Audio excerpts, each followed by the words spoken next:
This book is to be read in bed. The news just came in from the county of Keck that a very small bug by the name of Van Vleck is yawning so wide you can look down his neck. This may not seem very important, I know, but it is. So I'm bothering to tell you so. A yawn is quite catching, you see, like a cough. It just takes one yawn to start the other yawns off. Now the news has come in that some friends of Van Vleck's are yawning so wide you could look down their necks. At this moment right now, under 7 more noses, great yawns are in blossom, they're blooming like roses. The yawn of that one little bug is still spreading. According to latest reports, it is headed across the wide fields through the sleepy night air, across the whole country towards every which where. And people are gradually starting to say, I feel rather drowsy. I've had quite a day. Creatures are starting to think about rest. 2 biffer birds are now building their nest. They do it each night. And quite often I wonder how they do this big job without making a blunder. But that is their problem, not yours and not mine. The point is, they're going to bed, and that's fine.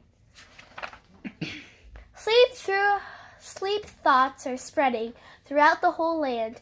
The time for night brushing of teeth is at hand. Up at Herkimer Falls, where the great river rushes and crashes down crags and great gurgling gushes, the Herkimer sisters are using their brushes. Those fall are just grand for toothbrushing beneath, if you happen to be up that way with your teeth. The news just came in from the castle of Krupp that the lights are all out and the drawbridge is up. And the old drawbridge drawer just said with a yawn, my drawbridge is drawn and it's going to stay drawn till the milkman delivers the milk about dawn. I'm going to bed now, so nobody better come round with a special delivery letter. The number of sleepers is steadily growing. Bed is where more and more people are going. In Culpeper Springs and the Stiltwalkers' Hall, the Stiltwalkers' stilts are all stacked on the wall. The Stiltwalkers' walkers have called it a day. They're all tuckered out and they're snoozing away. This is very big news. It's important to know, and that's why I'm bothering telling you so. Way out in west in the town of Merseed, the Hinklehorn Honking Club just went to bed. Every horn has been quietly hung on a hook for the night in its own private Hinklehorn nook. All this long happy day they've been honking about, and the Hinkle honkers have honked themselves out, but they'll wake up and quite fresh in the morning, and then they'll start right and Hinklehorn honking again. Everywhere creatures are falling asleep. The collapsible Frink just collapsed in a heap, and by adding the Frink to the others before, I'm able to give you the Who's Asleep score. Right now, 40,404 creatures are happily, deeply in slumber. I think you'll agree that's a fine, whopping number. Counting up sleepers, just how do we do it? Really quite simple. There's nothing much to it. We find out how many, we learn them out by an audio talio account. On a mountain halfway between Reno and Rome, we have a machine in a plexiglass dome, which listens and looks into everyone's home. And whenever it sees a new sleeper go flop, it jiggles and lets a new bingo ball drop. Our chap counts these balls as they plump in a cup, and that's how we know who is down and who's up. Do you talk in your sleep? Oh, it's a wonderful sport, and I have some news of this sport to report. The world champion sleep talkers Joe and Mo Red Zoff have just got to sleep and they're talking their heads off. For 55 years now, each tattering brother has babbled and gabbled all night to another. They've talked about laws and they talked about goss. They talked about paws and they talked about floss. They talked quite a lot about old Santa Claus. And the reason I'm telling you this is because you should take up this sport. It's just fine for our jaws. Do you walk in your sleep? I just had a report of some interesting news of this popular sport. Near Fing and Fen, there's a sleepwalking group which not only walks, but it walks a low loop. Every night they go miles while they walk to such lengths they have to keep eating to keep up their strength. So every so often one puts down his soup, starts hooping, and does some quick snooping for soup. That's why they are known as the Hoop Snoop Soup Snoop group. Sleepwalking too are the curious crandalls who sleep on hills with assorted-sized candles. The crandalls walk nightly in a slumbering peace, and a spight of slight burns from the hot dripping grease. The candles wear candles because they walk far, and if they wake up, want to see where they are. Now the news has just arrived from the Valley of Vale that a Chippendale mump has just bitten his tail, which he does every night before shutting his eyes. Such nipping sounds silly, but really it's wise. And he has no alarm clock, so this is the way he makes sure that he'll wake at the right time of day. His tail's so long he won't feel any pain till the nip makes a trip and gets to his brain. In exactly 8 hours, the Chippendale mump will at least feel the bite and yell ouch and wake up. At Mr. and Mrs. J. Carmichael Crocs has just got to bed near the town of Fort Knox, and they, by the way, have the finest of clocks, and I'm not all sure that I quite understand just how the thing works with that one extra hand, but I do know this clock does one very slick trick. It doesn't tick-tock. How it goes is talk-tick. So with ticks in its talker and talks in its ticker, it saves lots of time and the sleepers sleep quicker. What a fine night for sleeping. From all that I hear, it's the best night for sleeping in many a year. They're even asleep in the Zewak Motel, and people don't usually sleep there too well. The beds are like rugs, as everyone knows. The sheets are too short. They won't cover your toes. So if people are actually sleeping in there, it's a great night for sleeping. It must be the air.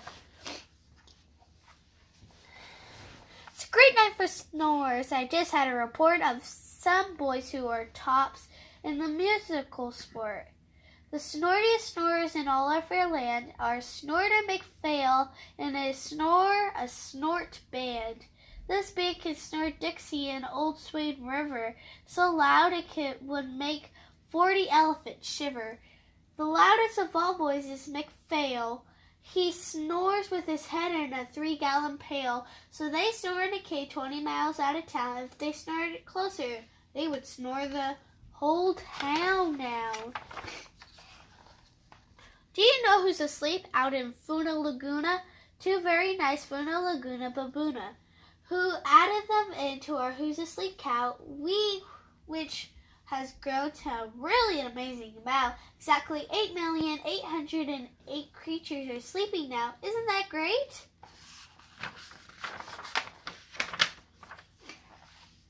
A jet is in bed, and the bed of a jet is the softest of beds in the world.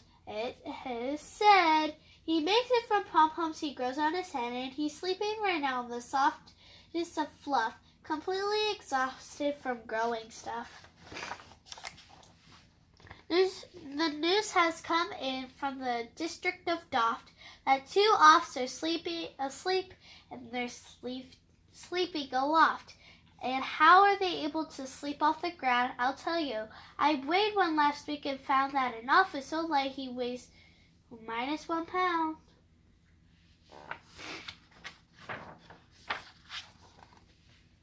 A moose is asleep and he's dreaming about moose drinks. A goose is asleep and he's dreaming about goose drinks. This well is good when a moose dreams of moose juice, and nothing goes wrong when a goose dreams of goose juice. But it isn't too good when a moose and a goose start dreaming they're drinking the other one's juice. Moose juice is not goose juice. Goose juice and juice is for moose, and goose juice, not moose juice, is juice for a goose. So when goose get a mouthful of juices of moose, and the moose gets a mouthful of juices for gooses, they always fall out of their bed screaming screams. So I'm warning you now, never drink in your dreams. Speaking of dreaming, I think you should know that the Bumble Tub Club is now dreaming afloat. Every night they go dreaming down Bumble Tub Creek, except for one night every third or fourth week when they stop for repairs because their Bumble Tubs leak. Tonight they're afloat, full of dreams, full of bliss, and that's why I am bothering telling you this. At the fork of the road at the Vode, 5-foot weary salesmen have laid down their loads. All day they've raced around in heat at top speeds and successfully trying to sell Zizzer's Zoof seeds, which nobody wants because nobody needs. Tomorrow will come, they'll go back to their chore, they'll start on Zizzer Zoofing once more, but tonight they've forgotten their feet were so sore, and that's what the wonderful nighttime is for. Everywhere, creatures have shut off their voices. They've all gone to bed in their beds of their choices.